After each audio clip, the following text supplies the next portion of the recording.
so I can show them how we do it, where we come from. Right about now, you're about to witness the sea walk of the incredible. Keep it gangsta, dog. Keep it gangsta. Keep it gangsta, dog. Keep it gangsta. Keep it gangsta. What is up, boys and girls? Today we're standing in front of this Gen 453 that goes in a project. I've been kind of secret about it, but kind of now if you're on Instagram and Facebook, you kind of know what the new project is. So anyway, so what we have here, 5.3 liter SBE Gen 4, but it's like I said before, the bazillion effing times, 24X. But anyway, yeah, yada yada yada, cam springs, whatever, yada yada yada, push rods. Okay, move on. Gen 2 7875 from VS Racing. This is a T4 divided housing. VS Racing rates it at 1,000 flywheel horsepower. Now this all depends on your engine, your camshaft, and a few things, fuel system, what kind of fuel you're running.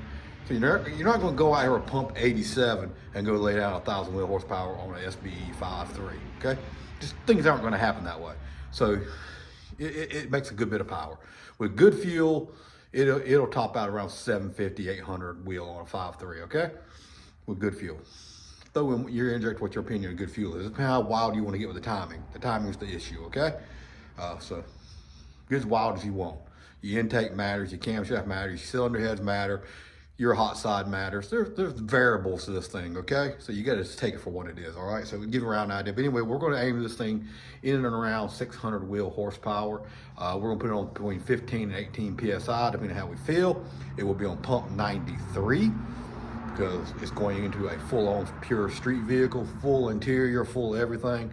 The only thing will be missing when we first put it together is gonna be missing AC, but it will get that.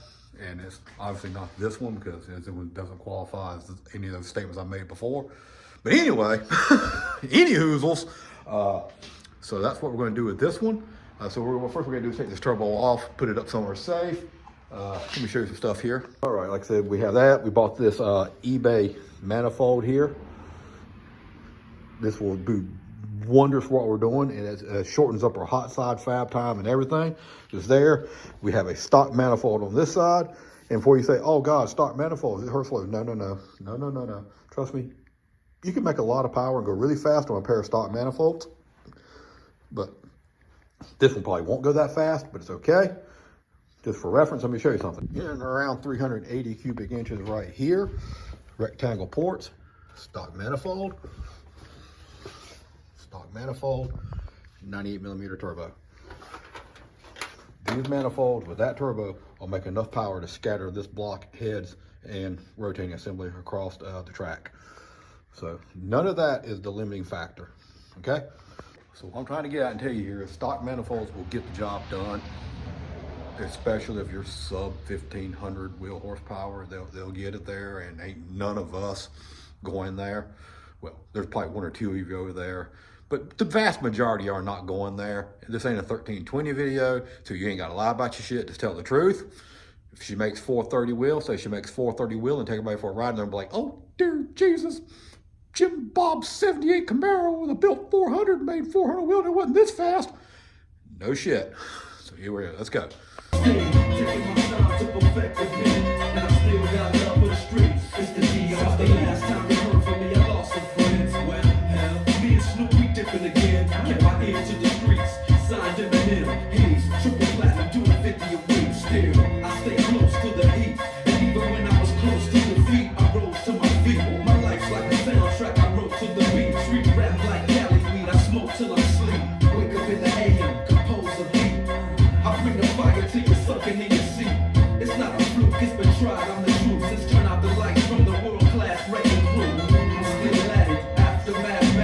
We got the engine mounts on there. There's the cheapo ones. There's the ones that came on. There's that place, not the ones that came on it, but they are similar to it. There's the 80E and the converter, the FTI. There's my fuel transmission fluid, because I'm a weak little BITCH, but it's okay. I did get it there by myself. I'll move it further forward in a second, and then we're gonna pick this up. We gotta put a flex plate on it. Let's put a flex plate on it, and spin it around and hook it to that. Big win. All right, I do believe my lift is singing this Lance Chong. Not good. Let's see if we get these things made together before fall. Oh boy, time's ticking and I'm over here yapping away. So let's see here. It fell off the transjack. That was fun. Picked it up, got on the wood, got it hooked up that way. So now we can pick it up and just move it over there out of the way. And obviously, hopefully we can bring the project truck in. So Chase said tomorrow for my birthday, he's gonna put the engine in for me. So that's very nice of him. So let's see if we can make it facilitate so we get this thing closed up so it's not having to work outside. It's actually a nice day outside today. It's gonna be almost 50 degrees. I think the same thing tomorrow, but still, it's nice to have it in here so you can start early in the morning.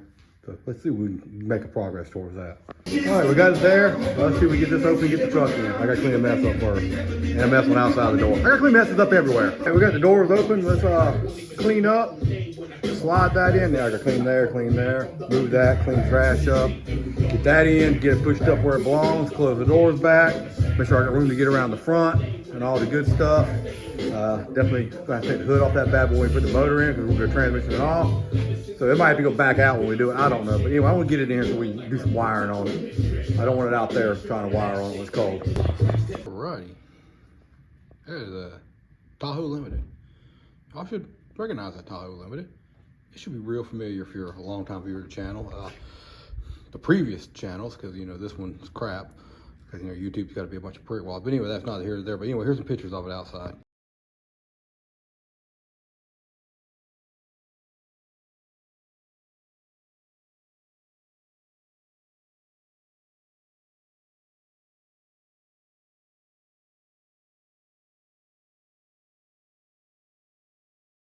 It is in real life. It is quite the effing unit. Those are my wheels off my this truck here.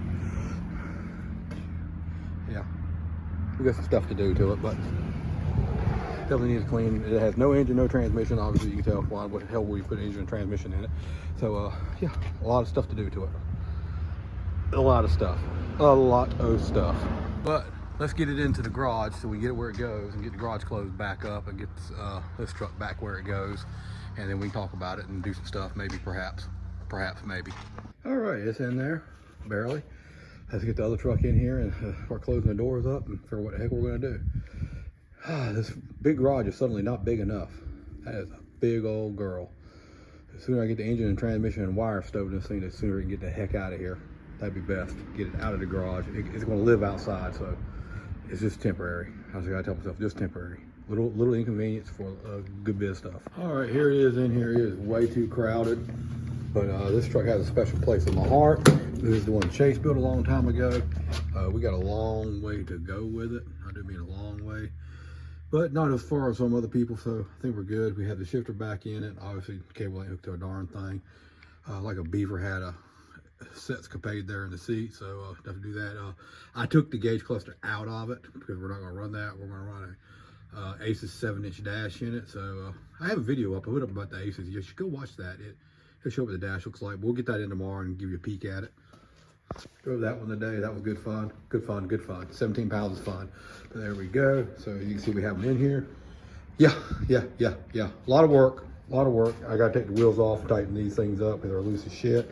All kinds of stuff to do to it. Basically, factory wiring is going to stay in place, but anything that's done like that, a jumper fuse in the days past, that's going to get pulled out. It's going to get a separate fuse block in it. We're going to run off of that. So the fuel pumps will be run on a separate one. They'll have a switch for them. We're going to do a few things. I am going to put a radio in. I have a radio for it. Don't have this panel down here. I think that used to be the CD player or something, but we'll just go without it. As you can see, it's missing big chunks of the dash. That's when you got a piece of carpet on it. This will come off. Probably won't run this at all. And then we'll get all these jumper things out because that's all he had. So you have to admire what he did when he was young, because at least it worked and it made burnouts and it did really good. We're going to just basically anything that's aftermarket wire is coming out of it, and it'll be factory wire and then plus the new stuff. Same thing that happened to this one. Everything out of it. And hell, half the stock shelf side of this one. So this one was even worse. I have carpet coming for this one. So next week we'll stow the carpet in it, and then it's going to be streetcar class legal, full dash, full seats, full panels. Yes sir, yes sir. I'm gonna wrap it here. Yeah, I don't know where we're at. I'll review it. We got